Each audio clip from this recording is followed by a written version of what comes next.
자, 지난번에 우리가 양자역학 공부했었던 내용은 뭐였냐면 측정에 대한 얘기였죠. 그죠? 측정을 하게 되면 어떤 측정이 다른 측정에 변화를 주게 된다.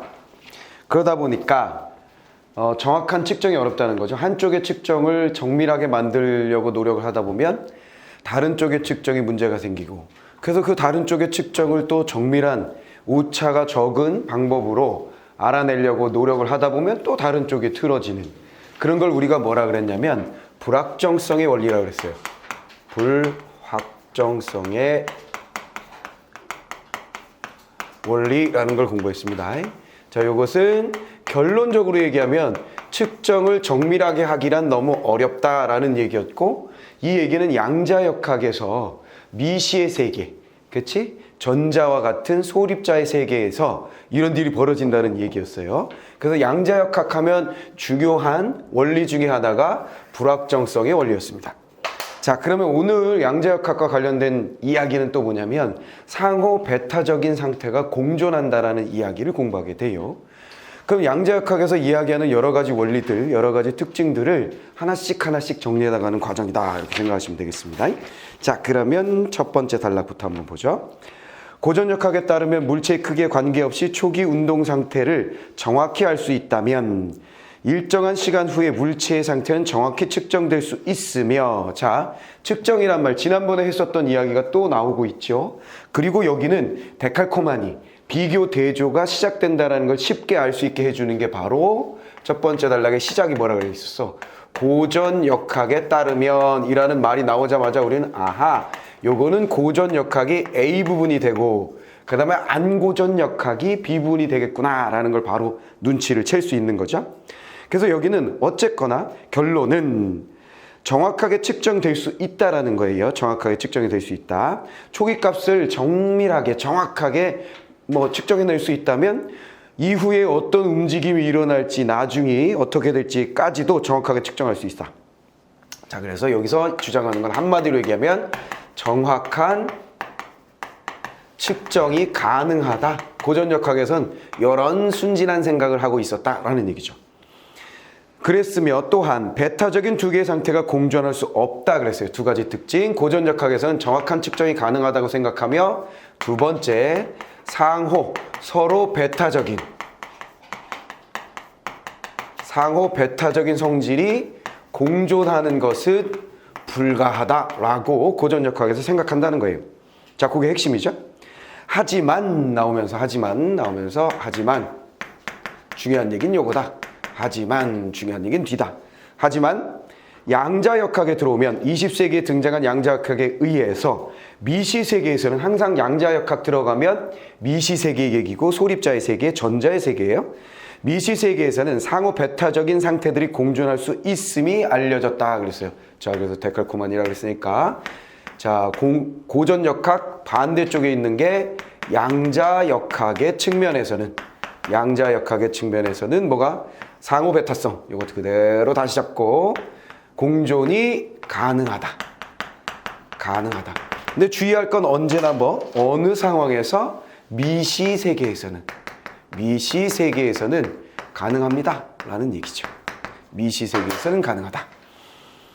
자, 요게 이제 첫 번째 단락에 툭 던진 말이에요. 그래서 아하, 여기서는 어쨌거나 상호 배타성의 공존에 대해서 얘기하는구나. 요거만 잡으면 끝나는 거예요. 첫 번째 단락에서. 됐죠? 응. 자, 포인트 잡았고, 미시세계에서 뭐 잡았어요? 미시세계. 두 번째 단락에서 미시세계 잡으면서 미시세계에서 연결고리 잡고, 미시세계에서의 상호 배타적인 상태의 공존을 이해하기 위해, 자, 미시세계의 요거 다시 잡고 상호 배타적인 것의 공존, 요게 너무 이상하지 않니? 우리는 결국은 미시세계에 살고 있는 것이 아니라 거시세계에 살고 있고, 거시세계를 들여다보는 역학은 바로 고전적인 역학일 거니까 이게 되게 낯선 것이죠. 어떻게 상호 배타적인 것이 공존하지? 라는 게 좀 낯설단 말이에요. 그래서 이 상호 배타성의 공존, 요걸 이해하기 위해서 거시세계에서 회전하고 있는 반지름 5cm의 팽이를 생각해보자 그랬어요. 그러니까 지금 여기서 하고자 하는 게 뭐냐면 미시세계를 이해해야 되는데 우리는 미시세계를 이해해야 되는데 거시세계에 살고 있으니까 설명하기 좀 어렵다. 그래서 얘를 끌고 왔다. 어디로? 거시세계로 끌고 와서 한번 설명해 볼게 라고 되어 있죠. 그럼 또다시 여기서 작은 또 다른 A와 B 앞에서 보였어? 고전적하게 A라면 얘가 B. 그래서 뭐가 데칼코마니 구조, 비교 대조의 구조가 만들어졌잖아요. 그쵸? 근데 여기 또 만들어지는 거지. 미시세계와 거시세계. 자, 요게 A, 요게 B라고 보면 여기서는 요걸 설명하기 위해서 다른 세계일 걸 가지고 설명을 해준답니다. 자, 그래서 5cm의 팽이가 있어요. 팽이는 뭔지 다 알지요? 뱅글뱅글 돌리는 걸. 그지? 뱅글뱅글 돌리는 걸, 팽이. 자, 팽이가 있다. 팽이의 회전 방향은 관찰하기 이전에 이미 정해져 있으며 다만 관찰을 통해서 알게 되는 것이다 그랬어요. 자, 여기서 관찰이란 말은 뭐하고 비슷한 말이냐면 측정이란 말하고 비슷한 거죠. 우리가 앞에서 불확정성 원리 할 때 우리가 본다라는 개념은 거시세계에서 본다라는 개념은 빛이 충돌해서 튕겨나오는 걸 보는 거다. 광양자를 보는 거다. 뭐 그렇게 얘기했었잖아요. 근데 그 본다라는 개념이 양자역학의 세계, 미시세계에서 가면 좀 달라진다 그랬잖아요. 그러면서 그 본다를 뭐하고 연결시켰냐면 측정하고 연결시켰죠.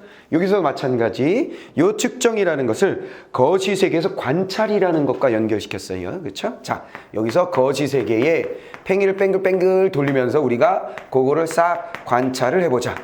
그러면 그 관찰에서는 우리가 무엇을 할 수 있냐면 당연히 돌아가는 방향은 정해져 있고 관찰하는 순간에 그게 어떻게 도는지 알 수 있다라는 얘기예요. 뭔 말인지 알겠지? 야, 너 돌아서 있어봐. 나 팽이 돌린다. 돌고 있어. 오른쪽으로 돌게. 찍어봐. 오른쪽으로 돌렸지? 봐봐. 오른쪽이네. 이렇게 할 수 있다는 얘기지. 무슨 말이겠지? 자, 이미 정해져 있으며 방향은 그 다음에 관찰을 통해서 알게 되는 것이다. 됐어요. 자, 관찰. 방향은 이미 정해져 있으며 관찰을 통해서 그것을 알게 된다. 지금 이 거시세계의 팽이 관찰에 대한 얘기는 너무나 상식적인 이야기였어요. 됐지? 너무나 상식적인 이야기가 나왔습니다. 근데 이와 달리 미시세계는 자, A와 B, 미시와 거시가 비교 대조라 그랬잖아요. 다시 이제 A 부분, 바로 미시세계의 팽이로 가보자. 이렇게 넘어갑니다. 자, 미시세계에서는 전자만큼 작은 팽이, 여기서는 이 팽이는 5cm짜리니까 우리가 눈으로 그냥 바로 확인할 수 있는 팽이였고, 미시세계에서 전자만큼 작은 팽이, 우리가 눈으로 볼 수 없는 그런 팽이 하나가 회전하고 있다고 상상해보자. 이 팽이의 회전 방향은 시계 방향과 반시계 방향 두 상태가 공전하고 있다. 미시세계의 겁나게 작은 팽이, 이 녀석은 우리가 눈으로 볼 수가 없어요. 이 녀석은 좌나 우로 도는 것이 상호 배타적인 건데 공존하고 있다는 거예요. 이런 말도 안 되는 소리가 있느냐? 요게 지금 여기서 중요한 얘기가 되는 거죠. 두 상태가 공존하고 있다. 하나의 팽이에 공존하고 있는 두 상태는 관찰을 통해서, 자, 여기는 관찰을 통해서 이미 방향은 정해져 있고, 자, 거시세계에서는 팽이의 방향은 이미 정해져 있고 그 관찰을 통해서 그 방향을 우리는 알게 된다, 이렇게 돼 있었단 말이지요. 근데 여긴 뭐야? 미시세계 팽이는 좌우의 방향이 공존하고 있고 좌로도 돌고 있으며 또한 우로도 돌고 있는 이렇게 말도 안 되는 상황이 벌어지고 있으며, 그 다음 뭐라 그랬어? 관찰을 통해서 한 가지 회전 방향으로 결정된다 그랬어요. 자, 여기서 어떻게 된다? 관찰을 통해서 한 방향이 결정되는 희한한 일이 벌어진다, 이런 얘기죠. 자, 관찰을 통해서 공전하고 있던 게 한 방향이 결정돼 버리더라, 이런 얘기입니다. 알겠죠? 그러니까 이게 어떻게 그렇게 되는 거예요? 나도 몰라요. 그걸 우리가 이해하는 게 아니야. 그냥 정리하는 거야. 거시세계는 왼쪽이든 오른쪽이든 돌고 있을 것이며 눈으로 딱 보면 아하, 왼쪽으로 돌고 있었네. 난 왼쪽이라고 예측했는데 오른쪽이구만, 이렇게 결정이 된다는 거고, 이걸 미시세계로 넘어가면 팽이가 좌로도 우로도 동시에 돌고 있다는 거예요. 공존하고 있다는 거예요. 됐지? 근데 관찰하는 순간에 좌든 우든 두둥 결정이 된다는 얘기입니다. 무슨 말인지 알겠지? 이해됐지? 그리고 요거를 만약에 여기다 연결을 시켜버리면 불확정성의 원리에 의하면 내가 보는 것에 의해서 요게 뭐가 되는 거야? 요게 본다. 요게 측정이 되는 거잖아요. 측정.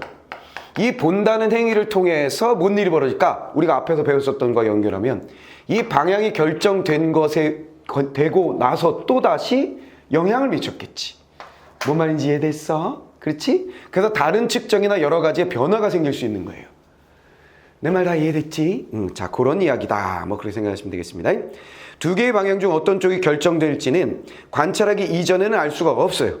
거시세계와 달리 양자역학이 지배하는 미시세계에서는 우리가 관찰하기 이전에는 상호배타적인 상태가 공존하는 것이다. 이건 다시 설명한 거지.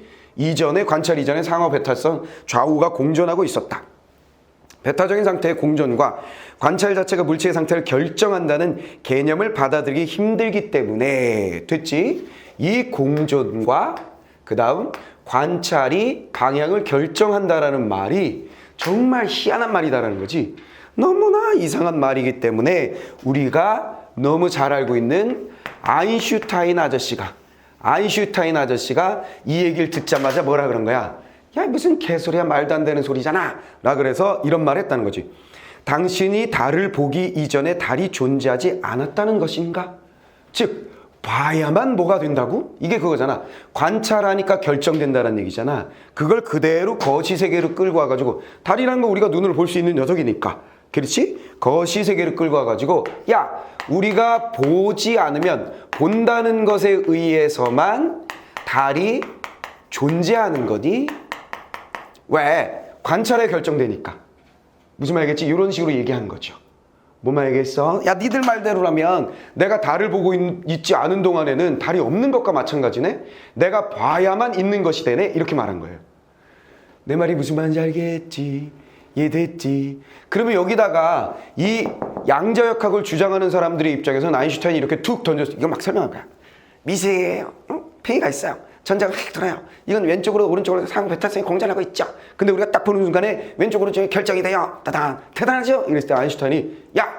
왜요? 이 사람이 아인슈타인이 당연히 우선 센 사람이었으니까 예전엔 뉴턴이 과학계의 왕이라 그랬잖아. 그래서 뉴턴한테 빛이 입자냐 뭐 이런 거 주장하면 혼난다 그랬다고. 뭔 말인지 알겠어? 자, 그러면 이 아인슈타인 요 시대에는 당연히 뭐가 되는 거야? 아인슈타인이 왕이면 오케이? 이 아저씨가 이 과학계를 주름잡고 있었으니까 야, 니들 얘긴 말이 안 돼. 달이라는 게 안 볼 때는 존재하지 않고 너희들이 보는 관찰을 할 때만 뭔가가 딱 결정이 돼서 있고 없고가 만들어진다는 거 아니냐? 그건 말이 안 돼 라고 얘기했던 거죠. 그럼 양자역학을 주장하는 사람은 이 말을 들었을 때 뭐라고 얘기할 수 있는 거야? 퀴즈. 우리가 놓쳐서는 안 되는 한 가지가 있었죠. 그렇지, 미시. 뭐 말겠어? 다른 것이고 우리가 말한 건 지금 미시팽이잖아요. 이렇게 얘기하는 거겠지. 이해됐지? 근데 내가 전에 지난 시간에 내가 살짝 얘기해 줬지만 슈레딩거의 고양이 얘기 있었잖아. 그 슈레딩거 고양이에서는 그 가상의 실험, 상상 실험에서 뭐가 뭐하고 연결이 됐다? 미시세계의 이야기가 거시세계의 이야기하고 연결이 됐다 그랬었지. 기억나지?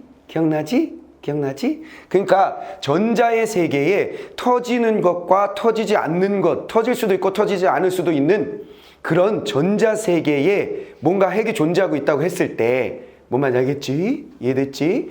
그것이 망치를 깨트리고 망치가 내려치게 되고 망치가 내려치면 독극물이 나오고 독극물이 나오면 고양이가 죽게 되는. 오케이. 그러면 전자 세계에 그 미시 세계에 터질 수도 있고 터지지 않을 수도 있는 두 가지 상호 배타성이 공존하고 있는 것이 망치에 연결되고 거시의 망치에 연결되고 독극물에 연결되고 또 고양이에 연결됨으로써 미시세계의 상호 배타성이 고양이의 상호 배타성하고 연결이 돼버린 거지. 이해됐어? 그래서 말이 안 된다 이렇게 주장한 걸 양자역학의 입장에서는 미시세계와 거시세계에 연결될 수도 있는 설명이 가능한 설명이 돼서 오히려 반대로 이용이 돼버렸다 그랬었잖아. 어려운 얘기지만 뭔 말인지 알겠어? 그 아저씨도 슈레딩거 아저씨도 아인슈타인과 같은 편이었던 거야. 뭔 말이겠지? 그래서 그 슈레딩거 고양이의 가상 실험을 이야기해서 말이 안 되지 않니? 이렇게 설명을 했었던 거죠. 그럼 고양이가 산 거냐 죽은 거냐? 니들 말에 의하면 살기도 하고 죽기도 한 거라는 얘기 아니야? 이놈의 새끼들아. 이렇게 했다는 거지. 무슨 말인지 알겠어? 걔를 여기다 연결 좀 좀 이해가 안 되지? 그러면 조금만 다시 설명해 볼게. 이걸로 한번 연결해 볼게. 팽이가 좌로 돌면 망치를 건드려서 독극물이 깨져. 독극물 통이. 전자팽이가 좌로 돌면 그런 장치가 현실 속에 있나요? 몰라. 있다고 가정한 가상 실험이야. 내 말 이해됐지? 팽이가 좌로 돌면 망치를 툭 건드려서 독극물이 있는 병을 탕 깨게 돼. 그 상자는 고양이가 이쁜이가 하나 앉아 있는 거야. 내 말 여기까지 이해됐지? 근데 그 전자팽이는 원래 우리가 관찰하기 이전에는 어떤 상태인 거야? 좌로 돌기도 하고 우로 돌기도 하는 게 공존하는 상태인 거잖아. 근데 그 전자팽이가 어디에 연결돼 있지? 망치에 연결돼 있잖아. 오케이? 근데 망치는 얘가 좌로 돌면 뚱 하고 독극물 케이스를 깬다 그랬잖아, 병을. 그럼 얘는 좌로 도는 것과 우로 도는 것이 공존하는 거니까 그것과 연결된 팽이는 뭐가 돼야 돼? 깨기도 하고 이 병을 깨기도 하고 안 깨기도 하는 게 공존해야 되겠지. 연결되어 있으니까. 내 말 이해됐어? 이해됐지? 그럼 그 독극물 병은 어떻게 된 거야? 깨지기도 하고 안 깨지기도 하는 게 공존하는 거지. 이해됐지? 그 고양이는 뭐야? 죽기도 하고 살기도 하는 게 공존하는 상태야. 슈레딩거가 그런 말을 한 거라고 생각하면 돼. 이해됐지? 니들이 말한 건 말이 안 돼. 그러니까 미시세계에 이렇게 돌고 있다니까 빡쳤잖아, 아인슈타인 아저씨가. 빡치고 나니까 슈레딩거가 옆에서 형 내가 한번 해볼게. 가상실험 하고 논문 몇 페이지짜리 만들어낸 거야. 무슨 말이겠어? 누구들 말대로 이게 좌로 돌기도 하고 우로 돌기도 한다면 그것과 연결된 망치도 내려치기도 하고 안 내려치기도 하는 게 공존할 것이며 그 망치에 의해서 깨질 수 있는 그 독극물 병도 깨지는 것과 안 깨진 것이 공존할 것이다. 그렇다면 그 상자에 있는 고양이가 죽기도 하고 살기도 했다는 얘기 아니냐? 이런 멍충이들아! 그런 거지. 그때 양자역학을 주장했던 사람들이 오? 이야 그거 되게 기발하다. 결국 그렇게 보면 거시세계도 상호 베타성이 공존한다는 설명이 되는 거네? 이렇게 해버린 거야. 그러니까 슈레딩거가 이렇게 되는 거지. 조금 더 이해됐냐? 안 되면 말고. 자, 우린 뭐만 하면 돼. 여기 이것만 정리만 잘할 수 있으면 되는 거야. 알겠지? 우리가 지난 시간에 불확정성 원리라는 것이 미시세계에서 측정을 하다 보면 얘는 좀 그럴듯해요. 빛을 쏘는 거니까 어차피 빛이 충돌하는 건데 그것이 0.1%의 아주 작은 정도의 충격을 준다 해도 어쨌거나 충격은 충격일 테고 영향은 미치지 않겠느냐. 무슨 말인지 알겠지? 그래서 우리가 눈에 볼 수 없는 저 미시세계에 가면 뭔가 변화를 줄 것이다. 무슨 말이겠어? 그러다 보면 다른 측정 자체가 변화를 주니까 다른 측정 값의 변화를 주게 돼서 불확정한 측정이 정확하지 않은 상태를 만들 것이다. 다 이해됐단 말이야. 뭔 말 알겠지? 그 다음에 또 미시세계로 와선 또 희한한 소리를 하는 거야. 상호 베타적인 상태가 공존할 수 있다. 미시세계에. 우리가 고전역학의 거시세계에선 볼 수 없지만 뭐냐면 전자에 팽이가 있다고 했을 때 그 녀석은 좌로도 우로도 돌 수 있으며 그게 공존하고 있는 상태이며 관찰하는 순간에 빠밤 그 방향이 결정되더라 하는 얘기인 거예요. 그냥 받아들이는 거야. 양자역학에서 설명하고 있는 이 원리를 우리는 그냥 받아들이면 돼. 무슨 말 알겠어? 그게 힘든 건 아인슈타인도 힘들었잖아. 응? 니들이 보고 있지 않을 때는 이 새끼들아 다리 없는 거야? 볼 때 그럼 다리 생기니? 이런 멍청이 같은 새끼들. 이렇게 말할 정도로. 무슨 말인지 알겠지? 근데 사실은 역사적으로 보면 아인슈타인이 이 양자역학의 양자라는 말에 거의 시초와 같은 사람이기 때문에 이걸 만들어낸 사람의 밑거름을 한 사람이 또 아인슈타인이에요. 그리고 나중에는 결국은 인정하게 됐다는 얘기도 있고. 뭔 말 알겠어? 나도 잘 모르지만 하여간 그렇대요. 자, 여기까지 이제 갔어요. 아인슈타인 얘기까지. 자, 그래서 어쨌거나 태도를 취하였다. 최근에는 따단. 자, 세 번째 단락 넘어오면서 이제 역사적 흐름으로 갑니다. 최근에 와서 자, 우리가 문학을 읽을 때에도 문학작품 소설을 읽든 시를 읽든 장소나 시간이라는 건 중요하게 생각하면서 보자 그랬잖아. 이해요? 무슨 말이겠어? 이 독서지문에도 마찬가지죠. 사실 보면 고전적학이 구시될 것이라면 양자역학이 후대에 태어난 거고. 뭐 말겠소? 그 다음에 거시세계라는 게 하나의 장소라고 본다면 미시세계도 하나의 장소라고 볼 수 있겠죠. 이해됐죠? 그러면서 시간이 고전역학의 시대, 양자역학의 출현 시대, 그 다음에 최근이라고 이렇게 시간이 변화되고 있는 거예요. 뭔 말이겠어? 그렇다면 전개 양상이 시간의 흐름에 따라, 역사적 흐름에 따라 설명하고 있는 중이다. 이런 얘기지. 그리고 공간도 미시 공간과 거시 공간으로 나뉘어서 설명하고 있다. 이렇게 생각하고 따라가면 좋겠다. 이런 얘기예요. 뭔 말인지 알겠지? 자, 그래서 어쨌거나 최근에는 상호 베타적인 상태의 공존을 적용함으로써 초고속 연산을 수행할 수 있는 양자 컴퓨터에 대한 연구가 진행되고 있다. 아하, 이 상호 베타성이 무엇으로 연결되고 있다고? 요게 딱 최근에 와서는 요걸 바탕으로 해서 뭘 만들려고 한다? 양자 컴퓨터를 만들려고 하는 아이디어를 만들어냈다라는 거예요. 무슨 말인지 알겠지? 내가 역사적으로 보면 뭐라 그랬어? 뉴턴의 역학은 우리가 우주선 미사일을 쏘는 계산 공식을 제공하며, 내가 그 얘기했었지? 그렇지? 그 다음에 아인슈타인의 상대성 이론은 우리가 내비게이션, 무슨 말이겠지? 인공위성에서 내비게이션을 만들어내는 계산하는데 방법을 제공한다. 뭐 이렇게 얘기했잖아. 그리고 양자역학의 아이디어, 양자역학의 원리들은 우리 반도체, 무슨 말이겠지? 반도체, 컴퓨터 이런 것에 영향을 미치고 있다라고 얘기했어요. 지금 현재의 우리의 과학기술의 상황에서. 뭔 말인지 알겠지? 그러다 보니까 양자 컴퓨터를 만들어내는 아이디어를 제공했다라고 얘기를 했는데 요 단락에서 요 양자, 그렇다면 이제 이 뭔가 여기서 마무리가 된 거야. 고전역학과 양자역학의 아이디어의 차이에 대해서 얘기한 다음에 양자역학을 잡고 그 녀석이 양자 컴퓨터에 연결됐다. 그럼 아하, 이 녀석이 지금 과학에서 기술 지문으로 넘어가고 있구나. 이렇게 정리가 되거든. 근데 놀랍게도 뭐랄까 살짝 좀 당황스럽게도 양자 컴퓨터에 대한 얘기는 더 이상 안 나와. 갑자기 끝나버려. 그래놓고 이 녀석을 어디다 써먹냐면 보기 문제로 써먹어. 야들이, 출제자가. 뭔 알겠어? 자, 그렇게 됩니다. 이 부분은. 자, 그 다음. 그래서 컴퓨터까지 연결됐다. 이는 양자역학에서 말하는 상호 베타적인 상태의 공존이 현실에서는 실제로 구현될 수 있음을 잘 보여주는 예라고 볼 수 있다. 양자 컴퓨터는 말도 안 되는, 아인슈타인도 욕했었던 이게 실제 세상에서 구현될 수 있다는 걸 보여준다라는 거예요. 가능하구나. 근데 사실은 양자 컴퓨터가 지금 만들어졌다, 안 만들어졌다? 안 만들어진 거예요. 양자 컴퓨터는 지금 현재 내가 지금 수업을 하고 있는 이 순간에 양자 컴퓨터를 어떤 기술적 회사에서 만들어낸 건 아니다. 오케이? 몇 년 전에 양자 컴퓨터를 개발했다는 회사가 하나 나오긴 나왔었어.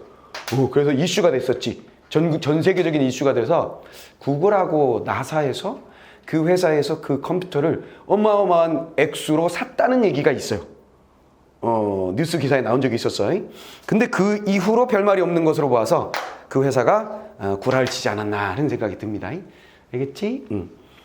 자, 그 다음 양자 컴퓨터가 나오게 되면 또 다른 이야기는 양자 컴퓨터가 나오게 되면 지금 우리의 암호 기술에, 지금 지구상의 기술로서 사용하고 있는 암호 기술의 체계가 깨진다는 얘기도 있어요.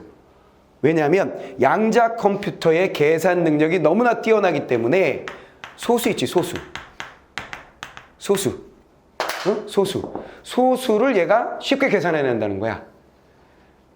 이거 소수 맨날 무슨 영화 같은 데 많이 나오잖아. 큐브 뭐 이런 거 있지, 큐브. 큐브 영화 이런 거 있어. 막 갑자기 애들이 어디 갇혀가지고, 요즘 우리나라로는 저 오징어 게임 뭐 이런 거 같은 거. 그 시초가 되는 게 큐브라는 영화였는데, 그 영화에 갑자기 사람들이 몇 명이 어떤 밀폐된 공간에 깨어나서 딱 보니까 서로 생명부지의 사람들이 앉아 있는 거야. 여길 나가야 되는데 그 방마다 뭔가 퀴즈를 푸는 거지. 근데 그 안에 한 아이가 약간 자폐 증상을 가지고 있는데 수 계산 능력이 굉장히 뛰어난 거야. 뭔 말인지 알겠어? 그래서 막 하다가 이거는 소수야 하다가 소수를 막 계산해내는 거지. 그럼 옆에 있는 박사가 그게 숫자가 맞을까? 맞아, 이거 대단하네. 막 이렇게 되는 거. 뭔 말인지 알겠어? 그 무한한 소수를 얘가 양자 컴퓨터가 계산하게 된다면 무슨 암호 체계가 어쩌고 저쩌고 한대요. 뭐 그런 얘기도 있긴 해요. 자, 요런 시사적인 얘기고. 자, 요렇게 양자 역학이 컴퓨터와 연결된다. 자, 미시세계에 대한 연구가 거시세계에 대해서 우리가 자연스럽게 지니게 되는 상식적인 생각들에 근본적인 의문을 던지게 되고, 당연히 이게 가능하다고? 그렇다면 미시에 대한 이런 이야기가 거시는 어떨까 하는 의문, 거시에도 있는 거 아닌가? 이런 의문을 제시하게 되고, 이와 비슷한 의문은 논리학에서도 볼 수 있다. 그러면서 자연스럽게, 좋게 말하면 자연스럽게, 나쁘게 말하면 갑자기 튀고 있는 거지. 논리학으로 지문이 연결되고 있어요. 됐어? 자, 그래서 얘는 한 세 부분 정도로 나눌 수 있는 거야, 이 지문은. 여기까지가 이제 과학사적인 양자역학의 의미 얘기한 거고, 그게 현실에서 어떻게 과학기술로 연결되고 있는지, 기술에서 연결되고 있는지 이야기한 거고, 그 다음에 다음 부분부터 이제 논리학으로 들어가게 되는 거지. 그러면 이 지문의 포인트는 사실은 뭐 논리학 쪽에 더 가깝다고 볼 수 있어요. 논리학 지문이라고 봐야 돼. 오케이, 논리학 지문 얘기하는데 양자역학을 툭 던진 거죠. 자, 여기까지 다 이해됐죠? 그러면 이제 논리학으로 한번 들어가서 정리를 해보도록 하겠습니다. 자, 그래서 다 읽고는 글의 구조가 이렇게 생겼구나, 이렇게 시대적으로 데칼코마니 형태로 양자역학을 설명했구나, 글의 구조를 보는 연습 한 가지 한 거, 그게 하나의 포인트고, 두 번째 포인트는 지난번에 했었던 것과 같은 양자역학의 불확정성의 원리의 개념에 대해서 상식적으로 알고 있는 것. 첫 번째, 두 번째 상호 베타성의 공존이라는 걸 또 상식적으로 알고 있는 거. 개념 자체는 어렵지 않아요. 그치? 개념 자체를 머릿속에 가지고 있는 건 어렵지 않아. 왜 그런지를 이해하는 게 어려운 것일 뿐이지. 그리고 다시 얘기하지만 그건 이해하는 게 아니라 그냥 받아들이면 된다. 그 정도로만 정리하시면 되겠습니다. 자, 상식적인 측면 했고, 그 다음에 구조적인 측면 다 했고, 그 다음에 이제 이 지문에 정말 더 골 때리는 부분, 논리학적 측면. 논리학에서 어떤 이야기가 오고 가는지, 새로운 이야기다 생각하면서 한번 들어가 보도록 하겠습니다. 자, 그러면 논리학적 측면. 자, 고전 논리는, 아이고야, 여기도 AB가 나오네. 고전 논리. 이 부분도 역시 마찬가지. 고전 논리, 데칼코마니 구조. 고전 논리의 측면과 안고전 논리가 나오겠지. 그 두 가지를 비교 대조하는 형태. 특징만 잘 정리하시면 돼요. 참과 거짓이라는 두 개의 진리치만 있는 이치 논리다 그랬어요. 아하, 얘는 뭐야? 참 또는 거짓만 있어요. 참이거나 혹은 거짓인 두 개의 값만을 가진 고전 논리는 두 개의 진리치만 있는 이치 논리다 그랬어요. 이걸 뭐라고 했다? 이치 논리다 그랬어요. 여기서 이치 논리라는 건 이거 생각하면 돼. 두 가지다. 참 아니면 거짓, 두 가지만 가지고 있는 논리. 값은 두 개다. 뭔 말인지 알겠지? 중간값이 가능하거나 두 가지가 동시에 가능하거나 이 참이나 거짓 말고 또 다른 어떤 개념이 존재하진 않는다는 거예요. 딱 둘 중에 하나만 나온다. 이게 바로 고전 논리다. 끝. 당연한 거고. 그리고 고전 논리에서는 어떤 진술이든 참 또는 거짓이다. 우리의 상식적인 생각과 잘 들어맞는다. 됐지? 이것만 알면 돼. 참 또는 거짓이다. 참 아니면 거짓이다. 그러나, 아하, 중요한 게 여기서 나오는구나. 그러나, 프리스트에 의하면, 누구지? 알게 뭐야? 프리한 아저씨에 의하면, 프리스트에 의하면, 참인 진술과 거짓인 진술 이외에 참인 동시에 거짓인 진술이 있다. 아유, 이건 뭐야? 얘는 참 또는 거짓이라 그랬는데, 이 아저씨에 의하면 참인 동시에 거짓인 게 있다는 거예요. 아하, 그럼 어떻게 지문이 연결되는지 알겠지? 참인 동시에 거짓이라는 건 상호 베타성의 공존인 거지. 양자역학적 성격을 가지고 있는 거지. 됐지? 자, 참인 동시에 거짓인 것이 있다. 이를 설명하기 위해 그는 거짓말쟁이 문장을 제시한다. 그러면 참인 동시에 거짓인 논리가 있다라고 얘기한다면, 아이고 그게 말이 돼요? 그런 명제가 있을 수 있어요? 있어요. 그 예가 뭐냐면 바로 거짓말쟁이 문장이다, 이런 얘기예요. 거짓말쟁이 문장이라는 게 존재한다는 거예요. 됐죠? 거짓말쟁이 문장이다. 거짓말쟁이 문장을 이해하기 위해서 자기지시적 문장과 자기지시적이지 않은 문장을 구분해보자. 자, 요런 거를 그리는 사람들이 잘 헷갈리는데, 요 단락에서 지금, 자, 요걸 설명하기 위해서 나는 거짓말쟁이 문장을 설명할게 그랬잖아. 그럼 우린 자연스럽게 뭐를 예측하냐면, 거짓말쟁이 문장에 대해서 설명할 걸 예측할 거 아니야. 근데 이 사람이 잘 봐. 뭐라 그랬어? 요걸 하기 전에 먼저 다른 걸 설명한다 그랬다고. 내 말 이해됐어? 내 말 이해됐어? 너무나 당연한 흐름인데 원래는 이렇게 쓰지 않았으면 좋겠으나 하여간 요거에 필요한 건 요거야. 근데 요걸 말하려고 하다 보면 딴 게 필요하다는 뜻이거든. 그치? 근데 내가 지금 여러분들한테 강조하고 싶은 게 뭐냐면 꼭 지문이 이렇게 돼 있으면 다음 거를 이것과 연결해서 다음 것이 이것에 그냥 포함되는 것처럼 읽는 애들이 있다는 거야. 내가 많이 받는 질문 중에 하나가 그거야. 뭔 말겠어? 여기서 의식의 흐름을 잠깐 끊어줘야 된다는 거야. 여기가 중요한 포인트. 의식의 흐름을 끊어줘가지고 일단은 다른 개념 잡고 다시 연결해야 되는 거지 얘를 자연스럽게 여기로 연결하면 안 된다는 거야.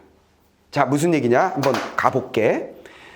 자, 요걸 이해하기 위해서 먼저 뭐 한다? 자기지시적 문장과 자기지시적이지 않은 문장, 데칼코마니 또 나왔지? 요게 고전 논리가 A라면 프리 아저씨의 논리가 B가 되는 것이고 그 다음에 거짓말쟁이 문장을 설명하기 위한 기본 상식 쌓기로 들어가서 두 가지가 있다는 거야. 자기지시적 문장.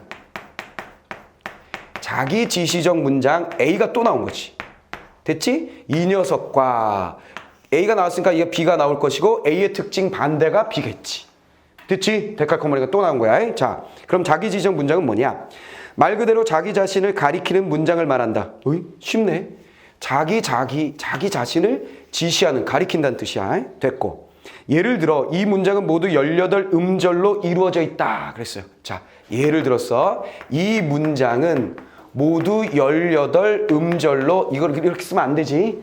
이렇게 쓰면 안 돼. 근데 귀찮으니까 썼어. 음절로 이루어져 있다. 라는 문장이 있다는 거야. 그러면 예를 세보면 정말로 이 문장 하면 18개야. 음절이. 무슨 말 알겠어? 근데 수능의 상황에서 혹시 한번 손 들어봐. 이 지문을 읽으면서 이게 18개의 음절로 되어 있는지 세본 사람. 그러면 안 돼요. 뭔 말 알겠어? 근데 인간의 본능은 당연히 이거 세보고 싶거든. 그렇잖아. 이게 진짠가? 하고 세보고 싶다고. 근데 우리가 수능의 상황에서 거짓말할 리는 없잖아. 수능 지문이. 무슨 말 알겠어? 그러니까 그런 세는 시간적 낭비는 할 필요 없다. 수능 시험장에 들어가면. 어쨌거나 이건 분명히 18개야. 18개 음절로 되어 있다는 거예요. 그렇다면 자, 참인 문장이다 그랬어요. 이게. 자, 참이다. 자, 왜 그러냐면 이 문장이 지시하는 게 뭐냐면 이 전체 문장인 거야. 이 문장이 지시하는 게 이 전체 자기 자신이라는 거야. 이해됐지? 그래서 정말 따다디디 세보니까 18개야. 오케이? 그러면 이건 맞네. 너는 18개 맞구나. 이렇게 된 거지. 이해됐지? 그게 자기 지시적 문장이에요. 자, 참인 문장은 자기 자신을 가리키며 그것이 몇 음절로 이루어져 있는지를 말하고 있다. 반면 페루의 수도는 라마이다. 는 참이란 문장이야. 우리가 페루가 수도가 라마인지 아닌지 알 게 뭐야. 근데 어쨌거나 참인 문장은 페루의 수도가 어디인지 말할 뿐 자기 자신을 가리키는 문장은 아니다. 됐죠? 자기 지시 문장은 문장 속에 이 문장은 이라는 말이 있고 그 문장은 그 정말 자기가 포함된 전체 문장을 가리키고 있기 때문에 자기 지시 문장이다. 여기까지 오케이? 이해됐지? 요거 얘기한 거야. 그 다음에 그리고 요 문장은 거짓말쟁이 문장이에요? 아니에요? 이게 거짓말쟁이 문장인가요? 아니에요? 요건 아닌 거다 이런 얘기야. 거짓말쟁이 문장을 가지고 설명할게 해놓고 툭 해놓고 근데 먼저 자기 지시적 문장이 뭔지 먼저 알아야 돼. 이렇게 한 거야.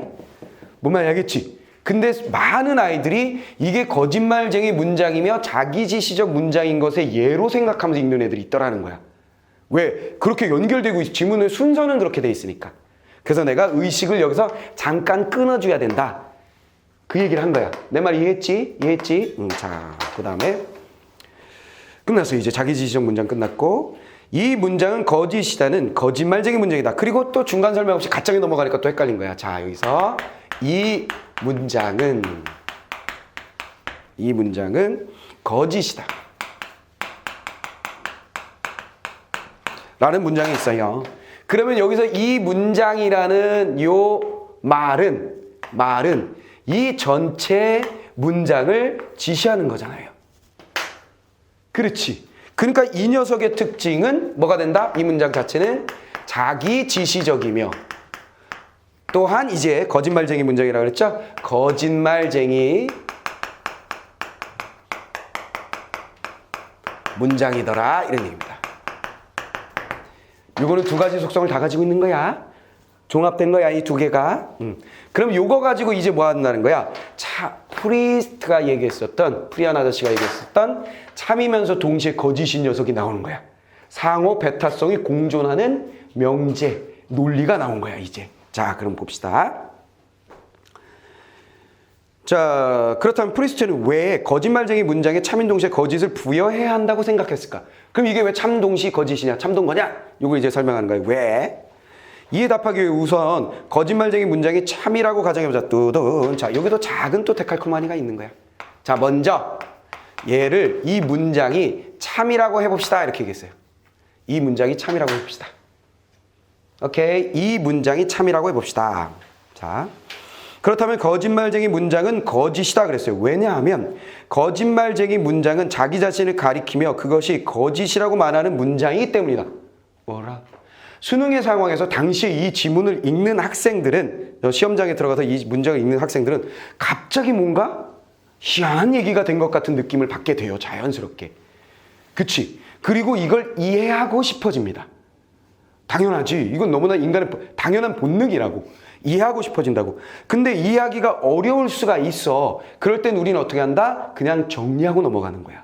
자, 이 녀석을 참이라고 가정했을 때, 이 문장을 참이라고 가정했을 때 결론적으로는 자기 자신을 가리키기 때문에 거짓이라고 말하고 있는 문장이 돼버린다 그랬어요. 참이라고 가정하면 거짓이 된다. 끝! 이렇게 정리하고 끝이야.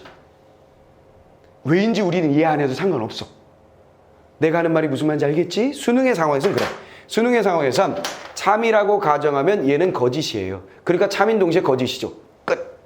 이렇게 정리하고 끝낸다. 됐지? 이해됐지? 자, 그런데 왜 그러냐면, 자, 보세요. 예를 들어 이렇게 해보자고. 요걸 이 문장이 참이라고 가정하자. 그러면 이 문장, 요 녀석을 참이라고 한번 해보자고. 됐어? 이해됐지? 이걸 참이라고 가정한 거야. 그러면 이걸 참이라고 해보자고. 그러면 참은 거짓이다가 되지. 그렇지. 그러니까 이 전체 문장은 뭐가 되는 거야? 거짓이 되는 거지. 내 말 따라왔지? 생각해보면 너무나 간단한 얘기야. 근데 수능장에서 이걸 문장으로 하고 읽기 딱 보면 이게 뭔 소리야? 이렇게 된다는 거지.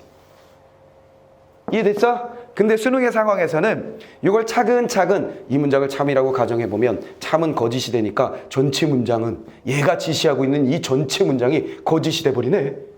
그렇다면 결국 이건 참이면서 동시에 떠든 거짓인 거잖아. 맞군. 이렇게 생각하기까지 시간 낭비를 할 필요는 없다. 내 말 이해됐지? 내 말 이해됐지? 그냥 이거로 그냥 그런가 보다 하고 넘어가면 돼. 데칼코마니 B는 어떻게 될까?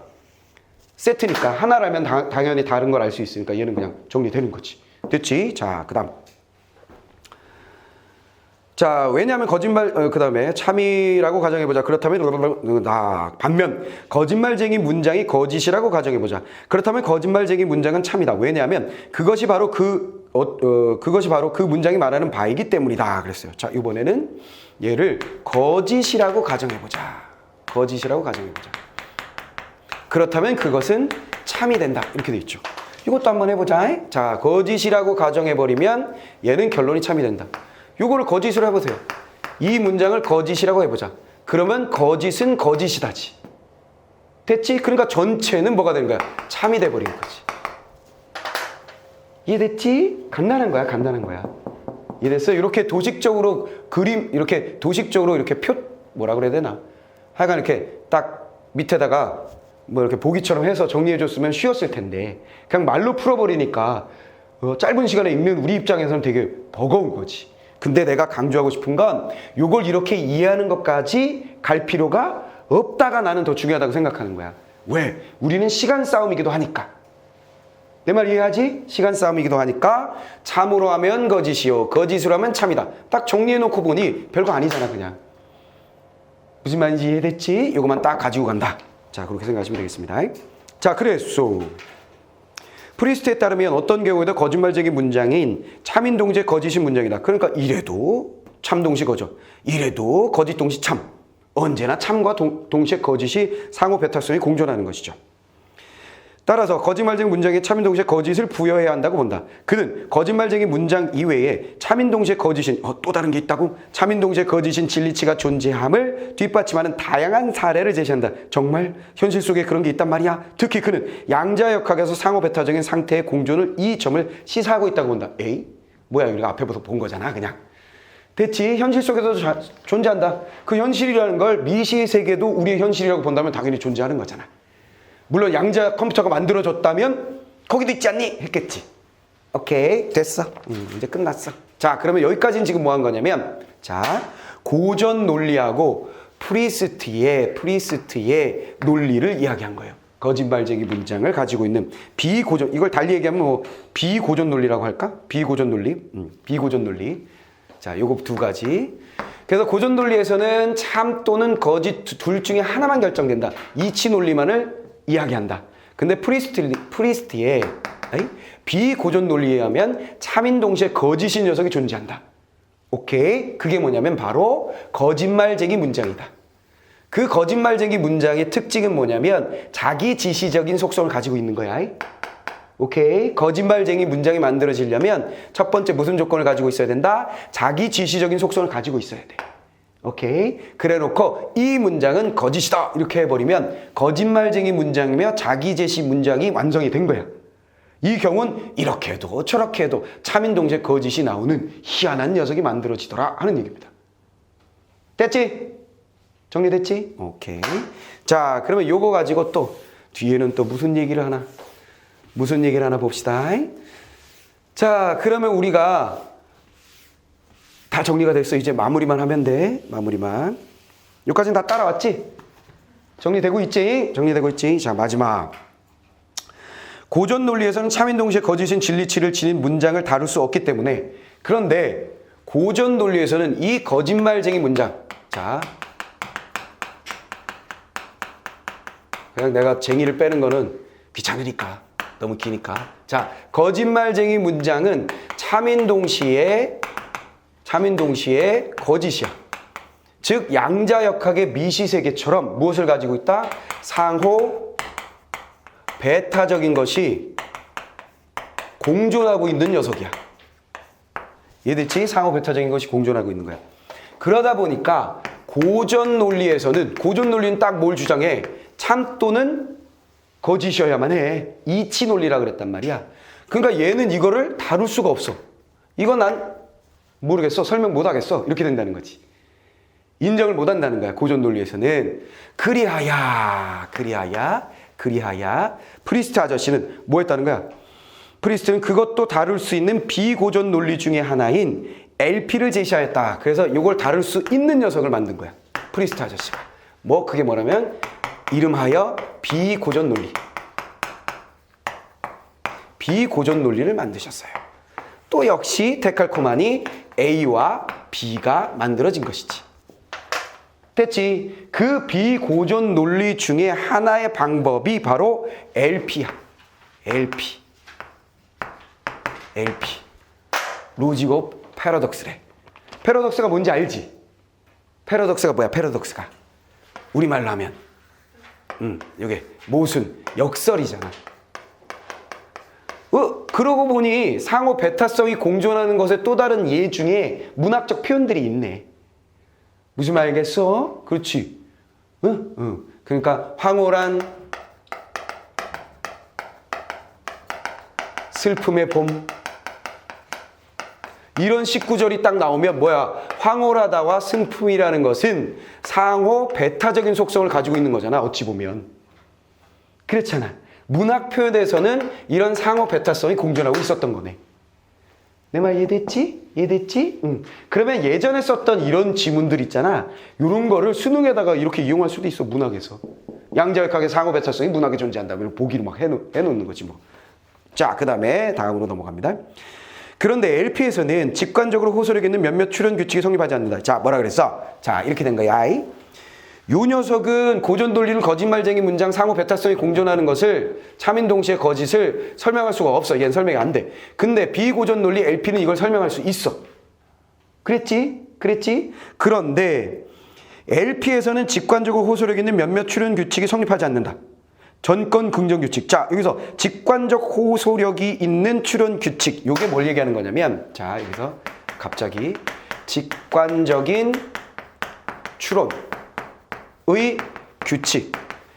그러니까 직관이란 말을 우리가 쉽게 얘기하면 딱 보면 아는 거. 오케이. 요거는 당연히 직관적, 이 사람이 이걸 말해줬으면 좋은데, 그랬으니까. 이 직관적인 추론 규칙이라는 건 당연히 어느 쪽일 거야? 고전 논리일 거야? 비고전 논리일 거야? 당연히 이쪽이겠지. 이쪽에 해당하는 녀석일 거야. 여기에 써먹는 녀석이라고. 내 말 이해됐지? 근데 요게 여기하고는 또 안 어울리는 거지. 요게 잘 안 어울리는 거야. 도식화가 이해됐니? 이해됐지? 이해됐지? 거짓말장애 문장은 참인 동시에 거짓인 사고 배타성을 공조를 하고 있는 녀석이다. 그러다 보니까 고전 논리로는 얘를 설명하기 어렵다. 얘는 이치 논리니까. 거기까지 갔지? 갔지? 그래서 프리스트 아저씨가 뭐 했다? 비고전 논리. 오케이. LP. 얘를 설명할 수 있는 애새끼를 데려왔다. 오케이. 근데 뭔 일이 생기냐면 요 녀석은 또 반대로 뭐야? 이 고전 논리의 방법들하고 잘 안 맞는다. 여기까지 따라왔지? 이해됐지? 요 고리를 잘 잡아야 돼. 요 고리를. 요 고리를. 자, 예를 들어서 생각해보자. 고전 논리에서는 여기가 가장 골 때리는 부분인데 전권 긍정 규칙이 성립한다 그랬어요. 아하, 이게 뭐야?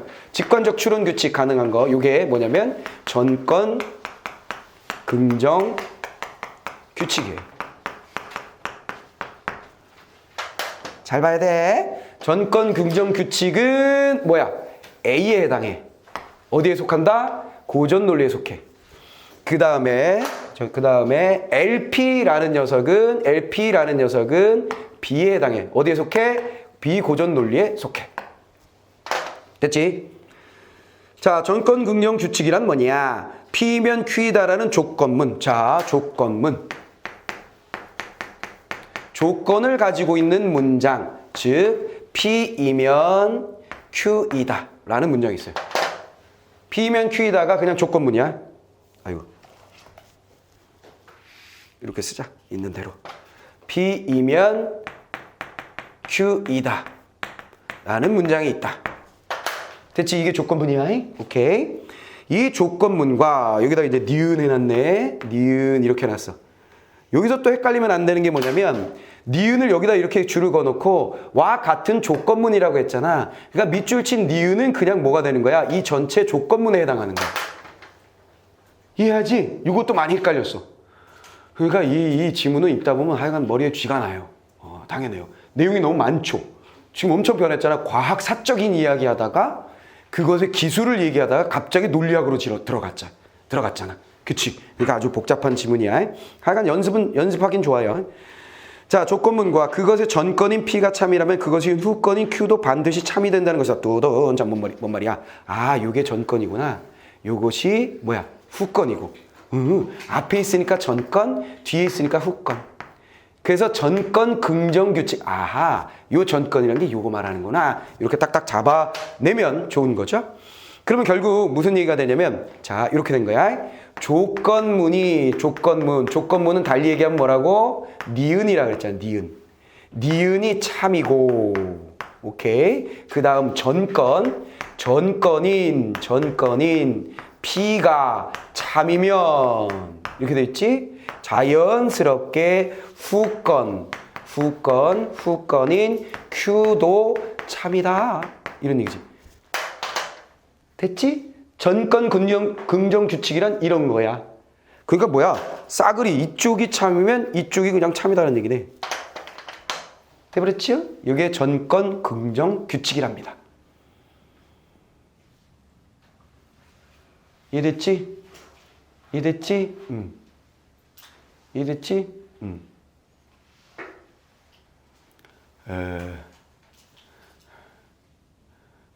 그러니까 예를 들면 이런 거야. 국문 선생이 강제 징집돼서 군 생활을 했다면, 오케이? 남자임이 틀림없는 거지. 이런 식으로. 뭔 말인지 알겠지? 이해됐지? 그런 식으로.